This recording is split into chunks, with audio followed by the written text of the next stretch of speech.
Ustaz, saya tahun depan mau menikah.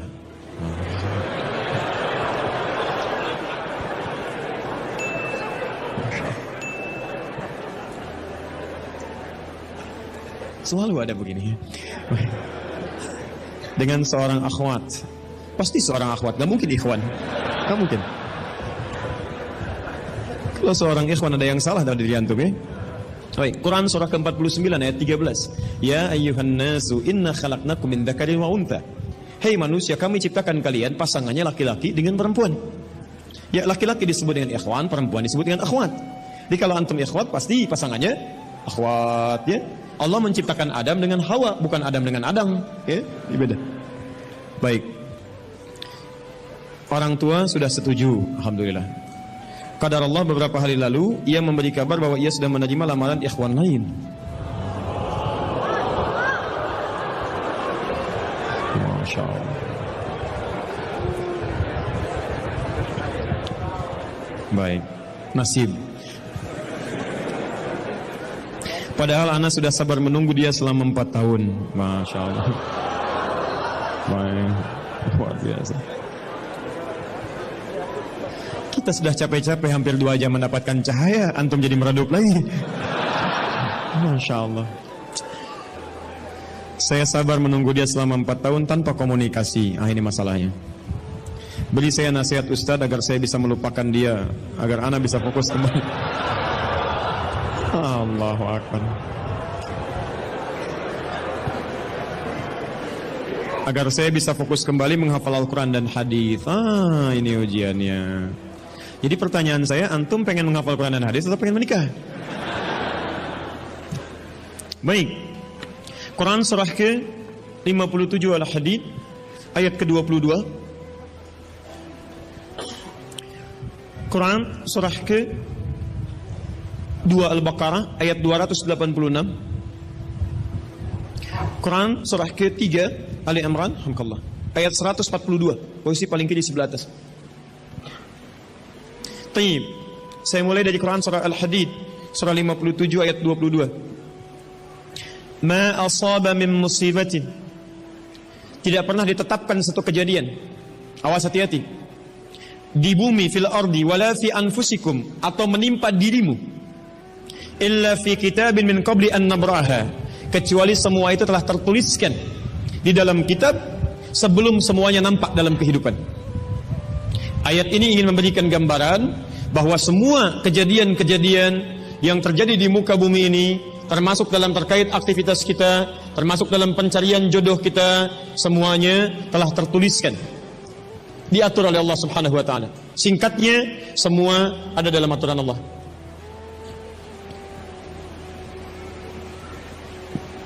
Fokus. Lihat, Allah telah mengatur si fulan hidup sekian sekian sekian, meninggal sekian sekian sekian, rizkinya sekian, jodohnya akan mendapatkan sekian sekian sekian. Sebagian tidak bisa diikhtiarkan seperti ajal nggak ada ikhtiarnya. Di Anda tidak bisa ikhtiar untuk bisa menunda atau mempercepat ajal, langsung nggak bisa diintervensi. Sebagian ada yang harus diikhtiarkan, hukumnya sudah ada, cuman kita tidak tahu bagaimana dengan takdir yang telah Allah tetapkan. Maka untuk mendapatinya, maka ikhtiar kita untuk meraihnya. Maka ada sesuatu yang ditempuhnya dengan cara ikhtiar. Taib. Di antaranya ini jodoh.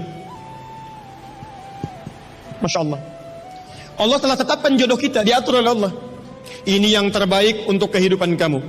Tapi Allah merahasiakan kepada kita siapa jodoh yang dimaksudkan. Maka kita berikhtiar, yang dengan ikhtiar itu ada pahala didapatkan. Saya ulang, ada pahala didapatkan, ada kenikmatan dalam mencarinya. Bayangkan kalau kemudian nikah aja tiba-tiba tanpa ada pencarian. Antum gak akan pernah merasakan bagaimana nikmatnya ta'aruf, bagaimana nikmatnya mengenal, bagaimana mencari, bagaimana pahala bersabar, bagaimana nikmatnya berdoa, bagaimana istikharah dalam menentukan jodoh kita. Itu semua menghasilkan pahala dalam kehidupan kita. Maka yang pertama, lihat ketentuan Allah yang pertama, apapun ikhtiar yang telah Anda tempuh, maka semua ikhtiar ini tetap tidak akan keluar dari aturan Allah Subhanahu wa taala. Jadi kalau antum tadi sudah menunggu selama 4 tahun tanpa komunikasi, Masya Allah, sudah siap melamar, tiba-tiba Masya Allah dibalap oleh orang lain, kalah. Fokus. Maka bagaimana cara memahaminya? Perhatikan. Ikhtiar yang Allah tetapkan dalam aturan yang dibuat tadi, boleh jadi tidak harus selalu menyampaikan kita pada tujuan yang kita inginkan. Karena aturan Allah itu ketika ditetapkan akan bersanding dengan maslahat bagi kehidupan kita yang menjalaninya. Ingat ini ya, ingat. Aturan Allah ketika menetapkan, fulan rezeki kamu sekian, fulan fisik kamu begini, fulan jodoh kamu si fulan, si fulanah. Ketika Anda menempuhnya dengan ikhtiar, tidak harus kemudian Anda meraihnya sesuai dengan keinginan Anda. Contoh, maaf, Anda ingin misalnya sekolahnya ke ITB, Anda ikhtiar, juara satu. Begitu tes di ITB tidak lulus, lulusnya ke IAIN, misal. Harap-harap ke ITB, masuknya ke IAIN. Harap-harap ke ITB, masuknya ke UNPAD. Ketika Allah kemudian menakdirkan Anda, misal, keinginan Anda ke UNPAD, keinginan Anda ke ITB, tapi kemudian tiba-tiba beloknya ke UNPAD. Bagaimana memahaminya? Perhatikan. Kadang jalan kehidupan yang telah Allah tetapkan bukan harus menentukan hasil sesuai dengan yang Anda inginkan, tapi Allah menetapkan sesuai dengan apa yang Anda butuhkan. Anda ingin ke ITB, tapi apa yang Anda dapatkan di ITB bukan maslahat buat kebutuhan Anda. Maka dibelokkan oleh Allah ke UNPAD supaya Anda mendapatkan apa yang Anda butuhkan dalam kehidupan Anda. Karena Allah mengabulkan apa yang Anda butuhkan, bukan apa yang Anda inginkan. Saya ulang, Allah mengabulkan hanya apa yang Anda butuhkan, bukan apa yang Anda inginkan. Ada 3 jenis cara pengabulannya. 1. Jika kebutuhan Anda sesuai dengan maslahat kehidupan Anda meminta. Maka jika keinginan Anda dalam permintaan sesuai dengan kebutuhan Anda, maka segera dikabulkan. 2. Ada yang ketika Anda memohon, Anda belum sanggup untuk mendapatinya.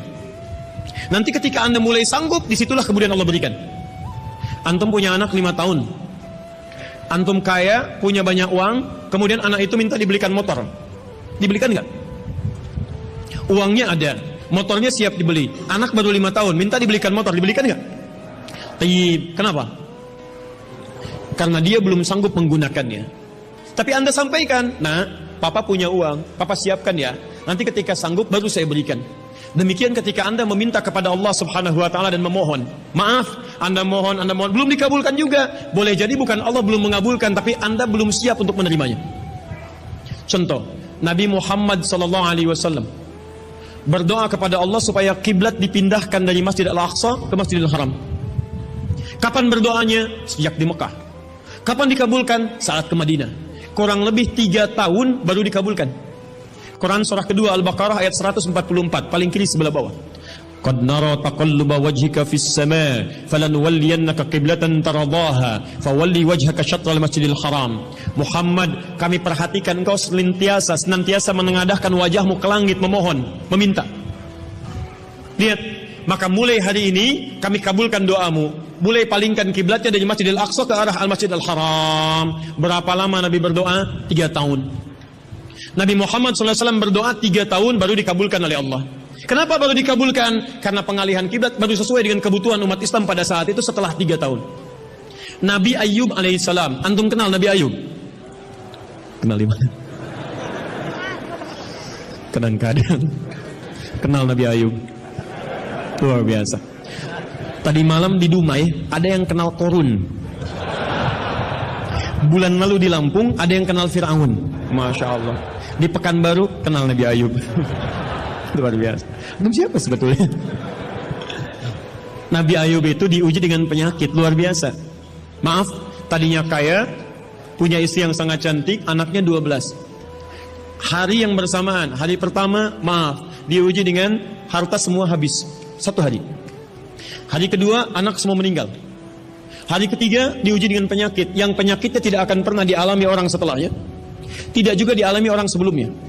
Berapa diuji? 20 tahun. Beliau diuji 20 tahun. Apakah mengeluh? Tidak. Kata istrinya, kalau bahasa kita, Papa kan Nabi. Angkat tangan Papa, mohon kepada Allah. Mintakan sembuh aja, sembuh. Apa jawab Ayub? Berapa lama kita sehat dan senang? Kata istrinya, Masya Allah, 20 tahun. Berapa lama kita diuji begini? 7 tahun. Kata Ayub, nanti saja. Kalau usia ujian sakit sama dengan ujian sehat, sama-sama 20 tahun, baru saya memohon kepada Allah Subhanahu wa ta'ala. Anda bisa bayangkan, Nabi Ayub, Nabi, Rasul, dekat dengan Allah, jaminannya surga, surga tingkat tinggi, diberikan ujian 20 tahun, beliau bersabar dan tetap ibadah. Antum, Masya Allah, mahasiswa, baru semester 5, bukan nabi, bukan rasul, surga belum jelas, amalan masih berantakan, hisab masih menegangkan, surga belum ada jaminan, baru 4 tahun.